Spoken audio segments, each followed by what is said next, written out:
I don't know why. It's never easy standing here before you. I stand before you very nervous, even though it's been a quite long time. And I just want to tell you my state of thought at the moment. Things never really get easy. And that's what I see with our lives and our situations. Nothing ever comes easy in life. There are always storms that come about. Before I do anything, I want to tell you about an experience that I had. Since we are getting ready for a mission trip, I did want to share a little bit of a mission trip that I encountered in the past. I remember going on a very prized memory that I have of a mission trip was when I actually visited China, and I had to board a ship that was headed to Hainan Islands. I don't know if you guys know that. It's a very tourist destination as of today.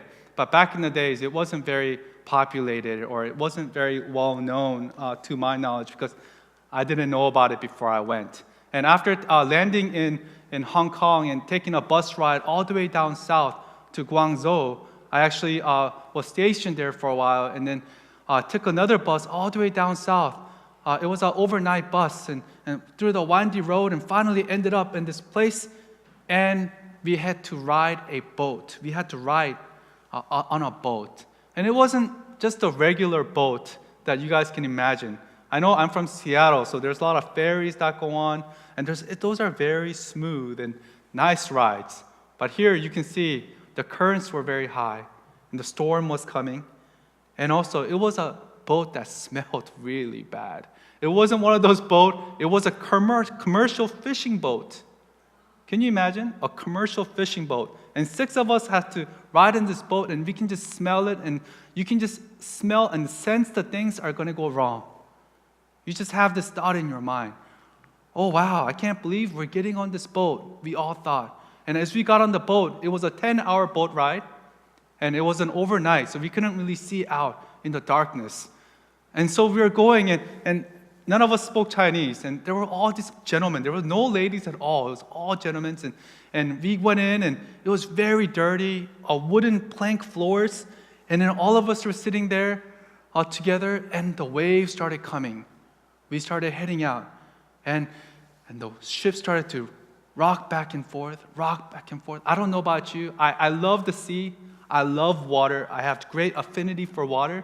But when I get to the ocean, I get scared because I have bad experience with fishing, going onto the ocean. I don't know if you guys know, but I get seasick, tremendously nauseous, and you start vomiting and all this.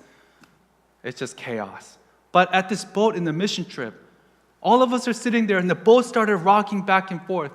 And all of us, we were just getting scared. And every time the boat would go around back and forth, and this Duna that I was with, she was like, 주여, 주여. Like every time, the boat would rock back and forth. And all of us got scared watching that. And the first thing we did was we got down on our knees and we started to pray. We were praying. Pretty much the whole time we were there. We didn't even get on on our knees. We actually got up because we were getting so sick. We actually laid flat on that dirty floor.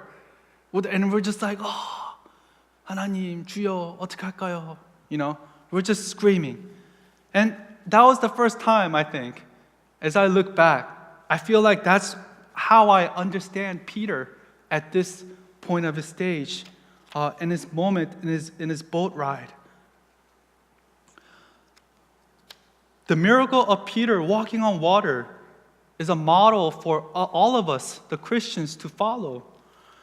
When Peter first agreed to follow Jesus, I'm sure he never expected to find or cross pathways with water.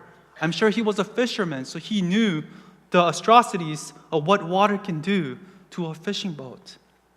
And walking on the water, are you kidding me?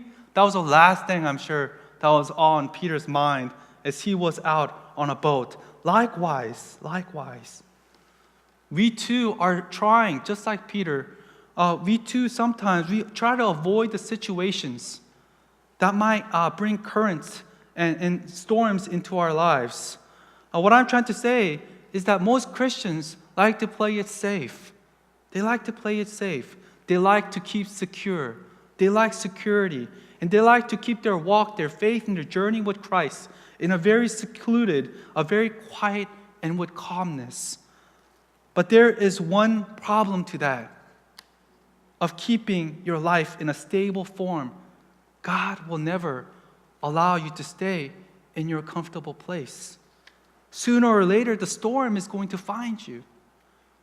Because He will, like I mentioned previously, the storms come because they don't think about a water that's being in a one place. It will turn stale if there is no movement. There has to be a movement in your life in order for you to stay afloat or to be clean and purified before the Lord and to keep this dependentness with God in the relationship. And that's what I think some of the truth that we see here today. So after feeding the 5,000 people, Jesus tells the disciples to get into the boat and cross the lake while He dismisses the crowd. And during that time, He goes up and He starts to pray. He wants to have His alone time with His Father. And I'm sure it was a very stressful day. And He calls His home. And Jesus, when He says He wants to go home, that means He wants to be with His Heavenly Father in prayer, in His relationship. So as we can see right from the beginning, we can see how important it is to have a conversation with the Lord and to have this dependency with our Heavenly Father. So as we go from verse 23, when evening came, He was there alone. But the boat was already a considerable distance from the land, buffeted by the waves because the wind was against it. The original language about the waves means harassed, tormented, tortured. It actually put a great havoc and distress on the disciples. I was watching a Discovery Channel this week. I love it how I speak about Discovery Channel and all of you guys' eyes turned up. But yes, it was an interesting show that I watched. It was about the remake of Noah's Ark. I like watching Discovery Channels. I don't know, it's very interesting to me. But back in the days, one of the interesting things I found was even on the boat, it's kind of hard to keep the boat afloat. They have to put a tar on the outside. And it's even, did you know that in the Noah's Ark, the thing is that it's actually made in a round boat rather than being in an ark shape? That's what they were discussing. They're trying to remake that and try to keep it afloat. And it was a remarkable news. But what I'm trying to say is for that tar to keep the boat afloat, it was not easy. It must have been very distressing for the disciples to know that at any given moment that their boat could sink. And I'm sure it wasn't a very big boat. But you know what? What was amazing about this event was it's not that they were so afraid about the storm or what was coming. They were terrified. There was something that they were more terrified than the storm itself. And we go to verse 25. About 3 o'clock in the morning, Jesus came toward them walking on the water. When Jesus saw Him walking on the water, they were terrified. In their fear, they cried out, "It's a ghost!" They weren't even afraid of the storm that was going on. They saw this ominous darkness coming up, this apparition coming towards them, a phantom that was walking in the waves. Can you imagine how surprised they are? Can you imagine something all of a sudden appearing in the middle of the ocean? And they were scared. They were terrified. And I'm sure at this time they wanted to scream on top of their lungs. I know that I can stand this wave. I know I can fight it off. We can stand until the waves calm down. But what about this apparition, this ghost? How am I supposed to fight off this ghost? Is this an end of all for us? I'm sure this was on the minds of the disciples. But guess what? That was not the end for them. It was only the beginning for the disciples. For in the far away, the apparition starts to speak to them. Take courage, it is I. Take courage. Do not be afraid. Don't be afraid. The question that we might ponder here is, why does Jesus send the disciples ahead and then walk out with them? Was Jesus trying to impress them with his walking in the water and with his tricks and walking? And Jesus is not definitely a boastful person. He's not a conceited person. But his timing is rather impeccable. And it is intended. Everything that our Father does in his time is in perfection. That is something that we must understand. Is everything is timed in perfection through our Father. He waits patiently for the right time, for a time when we are ready to accept his invitation. Jesus waits to walk out to the disciples because he knows that they need to reach the end of their own strength before they will trust in him. Yet in life, I find this very common with the people that I encounter. Many find themselves in a hopeless situation, just like the disciples did. There are people who work diligently to save up for a new home, yet to be denied by the loan officers that they are not ready to have this house. And but there comes a time when God actually intervenes through this process, and he allows the laws to conform and change, that you may actually have this comfort of home. There are some experiences where people are hurt in their relationship, a 10-year relationship with their boyfriend and girlfriends, and they end up breaking up and coming to a heartbreak. I've seen this too many times, and I've seen this so many times to go through with this pain in others. But the question is, they all come to face the same question, and that is, why does God place me in this place? Why, God? Why are you doing this to me? Why is this happening to me? But the true question here, if you are a wise person, then you would already know that he's already in that storm, in your experiences, in your life, in that situation, waiting for all of you guys that are here. He asked, your way got you here, but what about trusting in me? What about trusting in my way? It takes faith to see Jesus in the storms of your life. At first, disciples thought that they saw a ghost. But then with hearing God's words, take courage. It is I, your Father, Jesus. Do not be afraid. God reveals himself in the middle of the storm.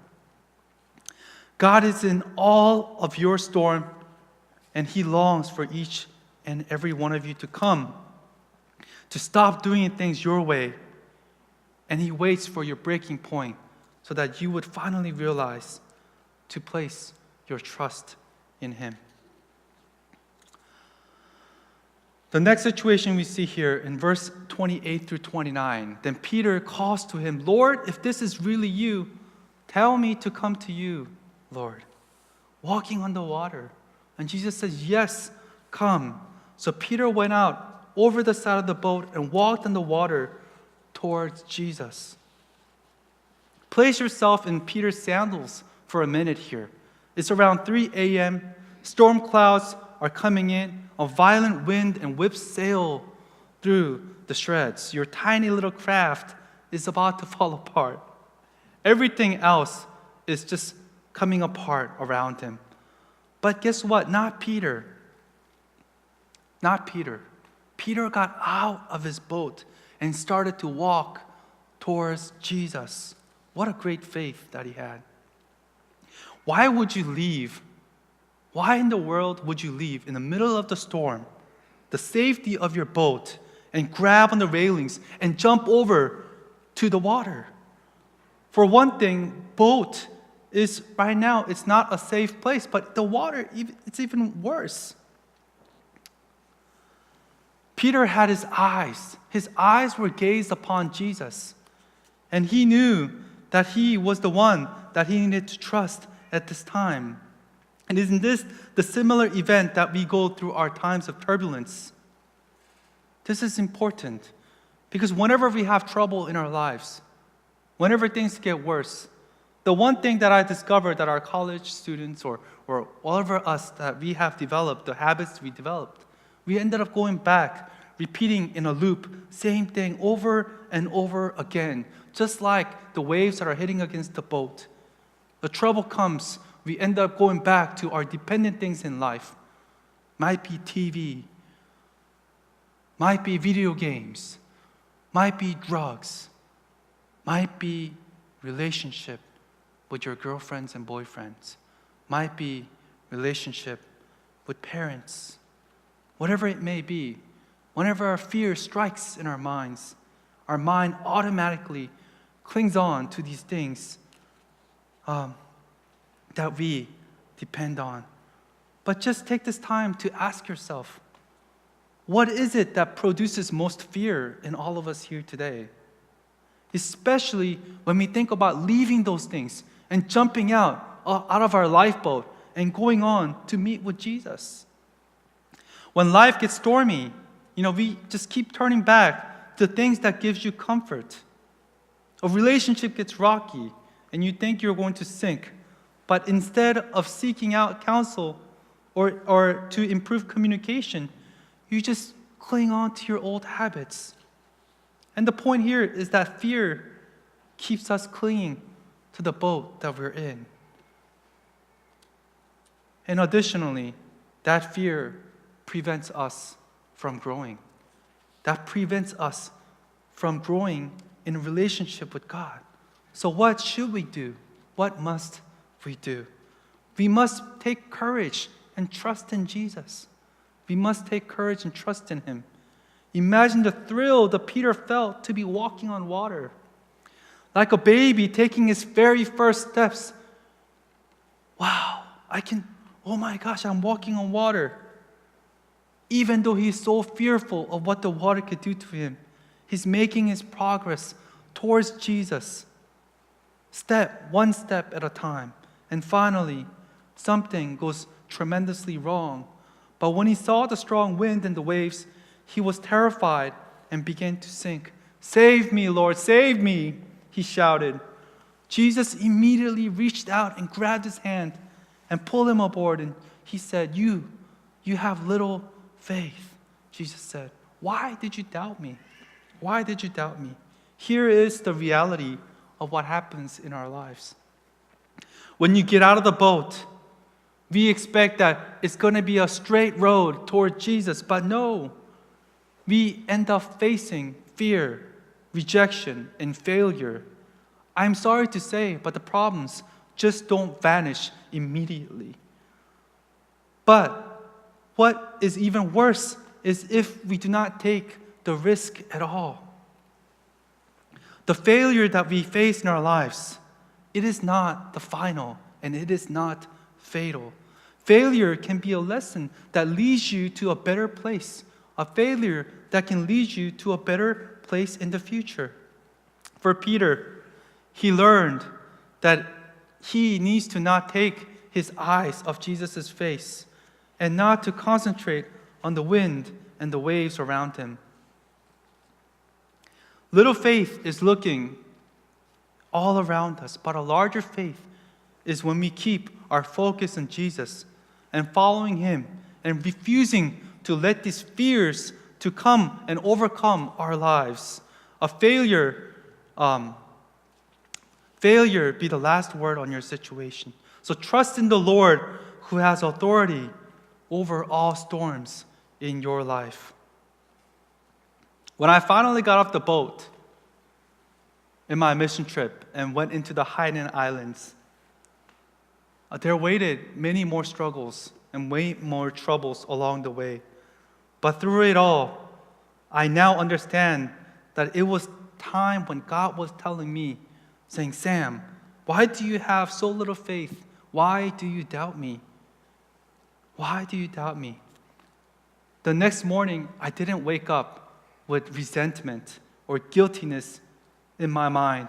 I didn't feel any remorse about the situation, but rather I was motivated and empowered to take on the tasks that was before me because, as I mentioned before, I knew that God was with me all along. I wonder, is God asking some of you that are here today, why do you have so little faith? I urge you to take this time to step out of your boat and walk with faith. A faith that will allow you to grow. A faith that will hold you fast through all situations. A faith that will defy any obstacles that come along your way. And lastly, a faith that will fortify and strengthen your relationship with God. I want to end with a verse from Psalms chapter 18 today, verse 16 through 19.